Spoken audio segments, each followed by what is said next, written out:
નમસ્કાર, હું ડોક્ટર કરણ બારોટ, પ્રદેશ મુખ્ય પ્રવક્તા આમ આદમી પાર્ટી। જેમ જેમ ચૂંટણી નજીક આવતી જાય છે એમ ભારતીય જનતા પાર્ટીએ બંધારણ અને લોકશાહીનું દિવસે ને દિવસે ચીરહરણ કરી રહી છે, લોકશાહીની હત્યા કરી રહી છે। આજે અલગ અલગ જગ્યાએ તેમને એવા મેસેજ મળી રહ્યા છે કે આમ આદમી પાર્ટીના ઉમેદવારોને કોઈ પણ રીતે પરેશાન કરવામાં આવી રહ્યા છે, એમને એમના ઉપર દબાણ કરવામાં આવી રહ્યું છે કે કોઈ પણ રીતે તમારે ફોર્મ પાછું ખેંચવાનું છે। આજે આમ આદમી પાર્ટીના અમદાવાદની અંદર ઇન્ડિયા કોલોની હોય ત્યાંના ઉમેદવારને પૈસા આપીને ફોર્મ પાછું ખેંચવાની વાત કરવામાં આવે। આજે આમ આદમી પાર્ટીના ઉમેદવારને એલસીડી દ્વારા પ્રેશર કરવામાં આવે। આજે આમ આદમી પાર્ટીના રાપરના ઉમેદવારને મારી નાખવાની ધમકી આપવામાં આવે।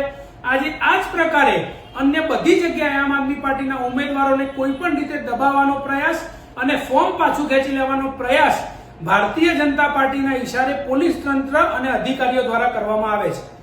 આજે મારે ભારતીય જનતા પાર્ટીને પૂછવું છે કે તમે તો એવું કહેતા હતા કે ગુજરાતમાં ત્રીજી પાર્ટી ચાલતી નથી, ગુજરાતમાં તો આમ આદમી પાર્ટીનું અસ્તિત્વ નથી, તો શા માટે આમ આદમી પાર્ટીના ઉમેદવારો ઉપર ને આમ આદમી પાર્ટીના નેતાઓ ઉપર આટલું દબાણ કરવામાં આવે છે? એના પાછળનું કારણ એ છે, મારે ગુજરાતની જનતાને જણાવવું છે કે આજે આમ આદમી પાર્ટી એ ગુજરાતની જનતાના દિલમાં બેસી ગઈ છે અને આમ આદમી પાર્ટી આજે ગુજરાતની જનતા માટે પ્રાથમિકતા બની ગઈ છે। કેમ કે ગુજરાતમાં ભારતીય જનતા પાર્ટી અને કોંગ્રેસનું ગઠબંધન એ સમગ્ર ગુજરાતની જનતા વચ્ચે છતું પડી ગયું છે। આજે ભારતીય જનતા પાર્ટીના ધારાસભ્યો ખુલ્લા મંચ પરથી એવું કે કોંગ્રેસ પાર્ટીને ઉમેદવાર જોઈતા હતા અમે આપીએ।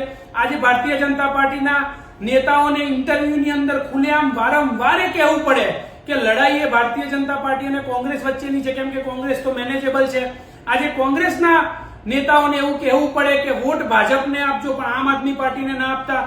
અને આના પાછળનું એક સાચું કારણ પણ મારે જનતાને કહેવું છે કે આજે સ્પષ્ટપણે તમે જોઈ રહ્યા છો કે જેટલી જગ્યાએ ડિબેટ થઈ રહી છે સમગ્ર ગુજરાતની અંદર, કોઈ પણ ચેનલ હોય કે ડિજિટલ પ્લેટફોર્મ હોય, જ્યાં જ્યાં ડિબેટ થઈ રહી છે ત્યાં ભારતીય જનતા પાર્ટી અને કોંગ્રેસના પ્રવક્તાઓએ એવું કહ્યું છે કે અમે આમ આદમી પાર્ટીના પ્રવક્તાઓ સાથે નહીં બેસીએ, અમે એમની સાથે ચર્ચા નહીં કરીએ, કેમ કે આ બંને પાર્ટીનું ગઠબંધન થઈ ગયું છે અને બંને નથી ઈચ્છતા કે ગુજરાતની જનતા આમ આદમી પાર્ટીને એક મજબૂત વિકલ્પ તરીકે પસંદ કરે।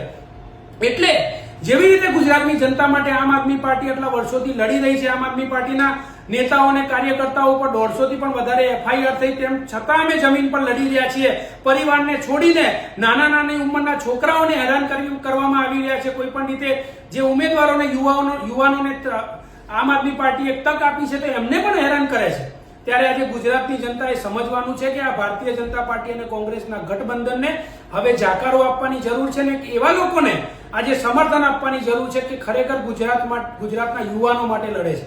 આજે એક યુવાન તરીકે મારે ગુજરાતના તમામ જેન્ઝી હોય કે મિલેનિયલ હોય, તમામ લોકોને આજે એક અપીલ કરવી છે, ગુજરાતના યુવાનોએ જાગવાની જરૂર છે અને આ લોકશાહી અને બંધારણના જે લીલા ભારતીય જનતા પાર્ટીમાં ઉડે છે એ વધારે ના થાય એના માટે યુવાનોએ પણ આગળ આવવું પડશે।